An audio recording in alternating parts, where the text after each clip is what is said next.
الذين ينفقون في السراء والضراء والكاظمين الغيظ والعافين عن الناس والله يحب المحسنين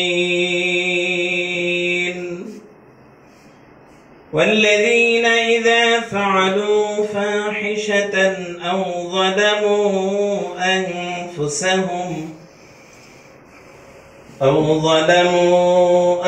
أنفسهم ذكروا الله فاستغفروا لذنوبهم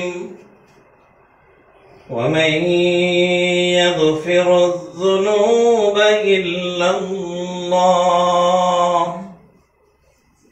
ولم يصروا على ما فعلوا وهم يعلمون أولئك جزاؤهم مغفرة من ربهم وجنات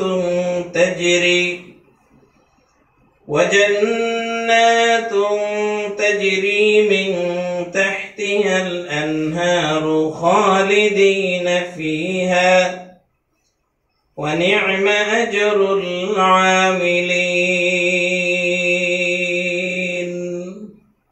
صدق الله العظيم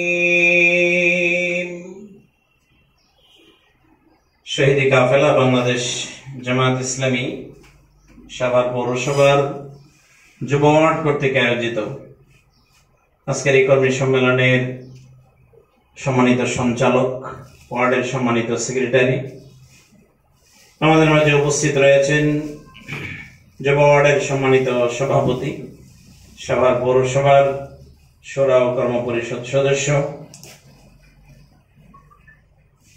জনাব মিনুল ভাই সহ ওয়ার্ডের অন্যান্য দায়িত্বশীল বৃন্দ, আমার সামনে উপবিষ্ট দিনদার ইমানদার মুত্তাকি ভাইরা, আমরা আল্লাহ তাআলার শুকরিয়া আদায় করছি ৩৬ জুলাইয়ের পর চমৎকার একটি পরিবেশে আমরা একসাথে বসার সুযোগ পেয়েছি। এজন্য আল্লাহ তাআলার শুকরিয়া আদায় করছি, আলহামদুলিল্লাহ। লাখো সালাম বর্ষিত হোক সর্বকালের সর্বশ্রেষ্ঠ ব্যক্তি আমাদের প্রিয় নবী বিশ্বনবী মুহাম্মদুর রাসূলুল্লাহ সাল্লাল্লাহু আলাইহি ওয়াসাল্লামের প্রতি। সাহাবায়ে কেরামের জান্নাতের সুউচ্চ মর্যাদা, শাহাদাতের শাহাদাতের কবুলিয়ত আল্লাহ তাআলার কাছে কামনা করছি, আল্লাহ যেন কবুল করেন। আমি আপনাদের সামনে সূরা আলে ইমরানের ১৩৩ থেকে ১৩৭ পর্যন্ত কয়েকটি আয়াত তেলাওয়াত করেছি। সুবহানাকা লা ইলমা লানা ইল্লা মা আল্লামতানা ইন্নাকা আনতাল আলিমুল হাকিম। সূরা আলে ইমরান একটি পরিচিত সূরা। আল্লাহ তাআলা একজন ব্যক্তির, একজন নবীর নামে নামে এই সূরাটি নামকরণ করেছেন।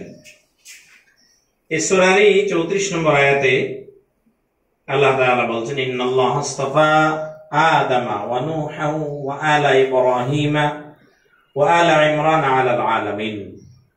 নিশ্চয় আল্লাহ তাআলা আদম আলাইহিস সালামকে, নূহ আলাইহিস সালামকে, ইব্রাহিম এবং তার বংশধরদেরকে, ইমরান এবং তার বংশধরদেরকে আল্লাহ তাআলা শ্রেষ্ঠত্ব দিয়েছেন।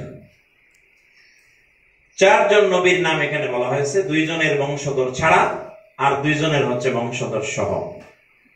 যে ২ জনের বংশধর সহ তার একজন হচ্ছেন ইব্রাহিম আলাইহিস সালাম, আর একজন হচ্ছেন ইমরান, মূলত ইয়াকুব আলাইহিস সালামের একটি উপনাম এটি। তো সর্বোপরি এই সূরায় অনেক চমৎকার এবং সুন্দর সুন্দর বিষয়গুলো আলোচিত হয়েছে। মানুষ কিভাবে আল্লাহর কাছে সাহায্য চাইবে,